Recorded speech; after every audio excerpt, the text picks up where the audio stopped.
অবশেষে ইতিবাচক অগ্রগতির পথে ইরান যুক্তরাষ্ট্র শান্তি আলোচনা।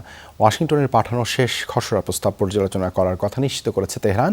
মধ্যস্থতাকারীর ভূমিকায় শক্ত ভূমিকা পালন করছে ইসলামাবাদও। তেহরানে পৌঁছেছেন পাকিস্তানের স্বরাষ্ট্রমন্ত্রী, তবে নিজেদের শর্তে অনড় থাকার কথা স্পষ্টভাবে জানিয়ে দিয়েছে ইরান। অন্যদিকে সমৃদ্ধ ইউরেনিয়ামের মজুদ হস্তান্তর না করলে অত্যন্ত কঠোর পরিণতির মুখোমুখি হতে হবে ইরানকে, ফের এই হুঁশিয়ারি দিয়েছেন মার্কিন প্রেসিডেন্ট। এখন ঘরেই হবে বিয়ে বাড়ির পোলাও, যদি থাকে আর্কিড এসেনশিয়াল সুগন্ধি চিনি গুঁড়া চাল।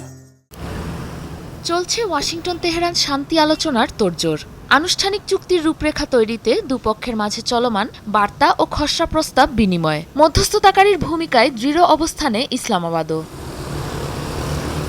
বৃহস্পতিবার ইরানি গণমাধ্যম আইএসএনএ জানায়, দীর্ঘ সংঘাতের অবসান ঘটাতে ওয়াশিংটনের পাঠানো সবশেষ খসড়া প্রস্তাবটি পর্যালোচনার পর নিজেদের জবাব প্রস্তুত করছে তেহরান। সমঝোতা এগুতে দেশটিতে ফের সফর করতে যাচ্ছেন পাকিস্তানের ফিল্ড মার্শাল আসিম মুনির। এরই মাঝে বুধবার ইরানি পররাষ্ট্রমন্ত্রী আব্বাস আরাকচির সাথে আলোচনায় বসেন পাক স্বরাষ্ট্রমন্ত্রী মহসিন নাকভি। শান্তি আলোচনায় ইতিবাচক অগ্রগতি দেখা গেলেও চূড়ান্ত চুক্তি নিয়ে এখনই আশাবাদী নয় যুক্তরাষ্ট্র। হুঁশিয়ারি, ইউরেনিয়ামের মজুদ হস্তান্তর করতে সম্মত না হলে অত্যন্ত কঠোর পরিণতির মুখোমুখি হতে হবে ইরানকে। হরমুজের পথে জাহাজ চলাচলের ওপর যে কোনো টোল আরোপের কঠোর বিরোধিতাও করেছেন মার্কিন প্রেসিডেন্ট।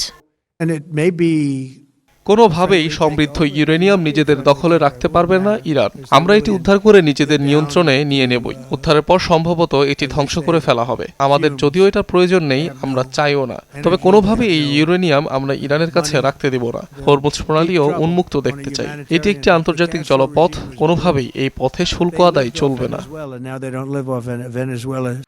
কড়া বার্তা এসেছে ইরানের সর্বোচ্চ নেতা মুজতাবা খামিনির পক্ষ থেকেও। তার নির্দেশনা, কোনো অবস্থাতেই অন্য দেশের কাছে হস্তান্তর করা হবে না ইউরেনিয়াম।